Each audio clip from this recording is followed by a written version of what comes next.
I found 3 disposable phones that belonged to my husband, filled with all kinds of fetishes. One particular one had a dating app that basically looks for top and bottom men. In his messages, I saw that he had spoken to multiple men about how he loves being on the bottom and how he particularly liked it when they dressed in female clothing. My whole world turned upside down. Hey, I'm here to tell you my story, but I won't give you specifics so that you don't focus on the country itself. Long ago, I decided to move to my husband's hometown country. And yes, it was an arrangement. I arrived and noticed my husband's behavior was really strange. He wasn't the thoughtful, charming guy I thought I had been emailing, but rather he was cold and distant. Many months had passed and all I had really received from him were glances in disgust and bare minimum conversations. He couldn't even touch me. I knew this behavior was definitely not normal and definitely not the love I had hoped for. Eventually, I couldn't take it anymore and I broke down crying to him. I guess this made him take pity on me because we somehow ended up in the bed together, and before I knew it, I was knocked up. 5 months had passed and I still received weird treatments from him. Even as I held his child in my stomach, he looked away when I changed and even almost seemed sick when I tried sitting on him in the bedroom. God, I felt like I was so ugly and disgusting. One day while cleaning out our wardrobe, I had noticed a bunch of odd CDs. That's weird. So I placed them in the player and found a bunch of man-on-man videos doing all kinds of erotic moves. I was in complete disbelief. I didn't know what to do or say. So then I watched the next and the next and the next CD. My husband clearly liked men, but for some reason I just couldn't bring myself to ask him. Instead, I hinted it slowly, hoping that he'd admit it. It didn't work out in my favor because all he did was end up screaming at me and saying I was crazy. And for some stupid reason, I kind of thought I was. So I let it be for a while. Our beautiful baby was now born and he was just the most precious thing ever. By now, we still hadn't had any sexual relations, even with all my seductive advances. I mean, at this point, I may have felt as ugly as a goat. He'd fight with me a lot and often call me unspeakable names, and somehow I'd always be called a monster for constantly asking for affection. It just didn't make sense to me. So one day I decided to peep his phone, and guess what I found? A bunch of nude photos of guys. Why did I feel like I recognized some of these guys? I had had enough. I went up to him and confronted everything, trying my best not to break down. But of course, he found a way to make me feel like the bad guy.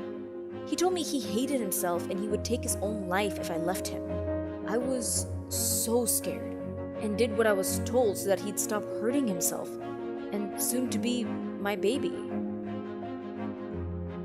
Some more months had passed and now I had found more disturbing things. I had tucked myself in bed one night and noticed some used, let's just say, forms of contraceptions for men. I was absolutely horrified, but at the same time, this made me wonder if he was into women, so I grew furious. Whether if it was a man or a woman, I was in a country where rules for this were not tolerated, and if I spoke up, I could put his life in danger or mine if I came across as a liar. So years had gone by and I let this slide. The same old crap year after year, and eventually my husband and I became just 2 people living in the same house but never really there together. It was miserable, and he had only grew colder and meaner. One day he had pushed it too far. He started taking out all of his anger on our son. It began with just small acts and slowly grew worse and worse. We couldn't say anything to him because for some reason, there was just so much anger in his eyes. He always took it out on my beautiful boy. I felt so helpless. I decided my baby had gone through too much and I should take him out for a treat with ice cream the next day. So we hopped in the car to the closest shop we could find. But once I sat inside, I noticed something off in the car storage. 3 disposable phones. What the heck?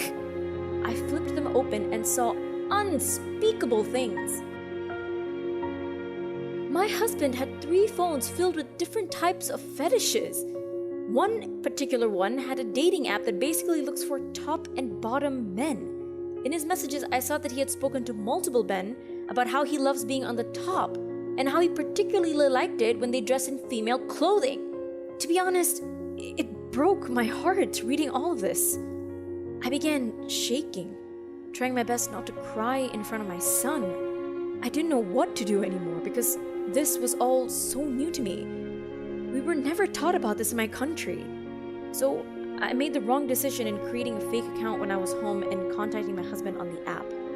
Yep, stupid idea. I learned about all sorts of his secrets the following weeks and just how many things he was doing behind my back.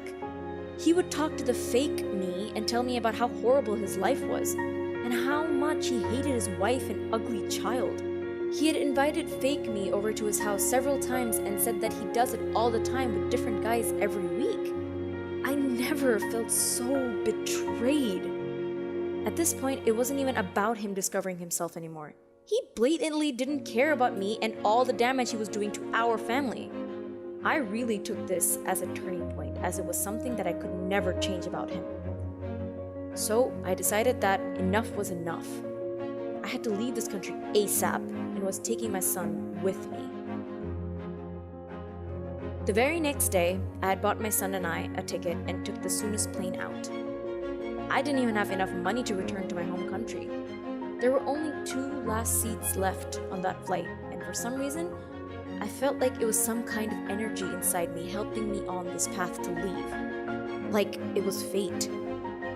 My husband and I are no longer together, but we're still trying to get divorced. Now that I look back, I realize how uneducated I was in this whole ordeal and wish that I'd just left sooner so he could be happy with who he wanted to be.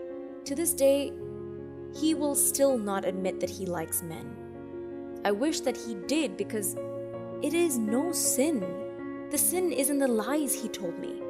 But it doesn't matter because now my son and I are finally safe and happy.